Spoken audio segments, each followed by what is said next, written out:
वह इंद्र कैसा है इस विषय में कदाचन स्थिरर्षि ने इंद्रं संचसि दासेषु उपापेनु मध्वन् भूय इन्नु ते दानं देवस्य प्रचयते।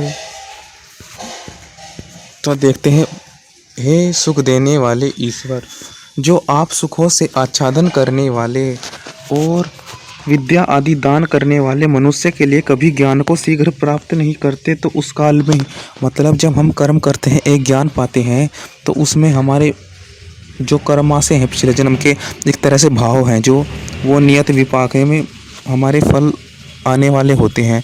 तो जो फल आएगा वो शीघ्र नहीं आता। वो शीघ्र कैसे आएगा? जब हम एक तरह से किसी को विद्या दान देंगे, अपना जो हमने ज्ञान अर्जित किया वो दूसरों को देंगे, तो उससे हम ऊहा हमारे में उत्पन्न होगी। उससे हमें जो हमारी जो ऊहा का सोचने का सामर्थ्य है, उसी सीमित तक उसी फल का, उसी पिछले जन्म के कर्म के फल को लाने वाला होगा। तो वो कर्म का फल आ गया एक बार, तो उससे फिर हम जो हमारा ज्ञान हमने अर्जित किया था, उस पहले ज्ञान में भी अनुभव उससे बढ़ोतरी होगी, पहले ज्ञान में भी अनुभव से बढ़ोतरी होगी, और फिर उस ज्ञान से हमें एक नया ज्ञान भी मिलेगा।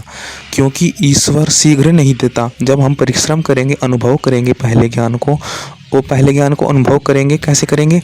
वो करेंगे हम जो हमारा कर्मा से आने वाला है, विपाक कर्मा से हमारा आने वाला है, उससे हम अपने ज्ञान को अनुभव करेंगे। अनुभव करने से फिर हम जो संबंध बनाएंगे, जो हमारा आने वाला ज्ञान है, संस्कार हैं, भाव हैं, उनसे हम अपने ज्ञान के संबंध बिठाएंगे।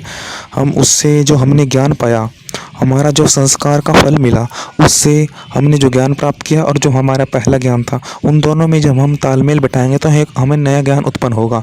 तो यही है कि जो ईश्वर ना होते हमें तो कैसे कर्म का फल मिलता? ईश्वर ही पहला कर्म वाले दे रहे हैं, ईश्वर ही संस्कार वाला जो हमारा कर्म आना है वो दे रहे हैं। उससे कर्म से ही हमारा जो सारा हमें ज्ञान है निरंतर आगे बढ़ता रहता है। जो हमें ईश्वर हमें कर्मा से ना दे तो हमारा कर्म एक तरह से बढ़ ही नहीं सकता, हमारा कर्म आगे नहीं बढ़ सकता। जब हम ईश्वर हमें नियत जो हमारे फल देने को आने वाले हैं कर्म, जो नए कर्म आने वाले हैं पिछले, उनसे हमें नए नए ज्ञान मिलेगा। उनसे ही हमें जो हमारा ज्ञान अर्जित किया है उस ज्ञान में बढ़ोतरी होगी और नया ज्ञान भी मिलेगा। तो यही था इसमें कि जो जगदीश्वर कर्म के फल को देने वाला नहीं होता, तो कोई भी प्राणी व्यवस्था के साथ किसी भी कर्म के फल को नहीं भोग सकता। एक तरह से हम सोचते हैं फिर हम करें क्या, एक तरह से हम बेचैन हो जाते। तो हमें निरंतर ईश्वर फिर कर्म देंगे, निरंतर हमें ईश्वर देंगे ज्ञान। जो हमें निरंतर ज्ञान ना मिले तो हमें दुखी होंगे। ईश्वर हमें निरंतर ज्ञान देते हैं, वो देंगे तभी तब हम जब अपना जो ज्ञान अर्जित किया है वो दूसरे व्यक्ति को दे, जिससे हमारा जो नियत विपाक है वो जल्दी आए। वो नियत विपाक जल्दी आएगा तो हमारे कर्म जल्दी आएंगे। ओम।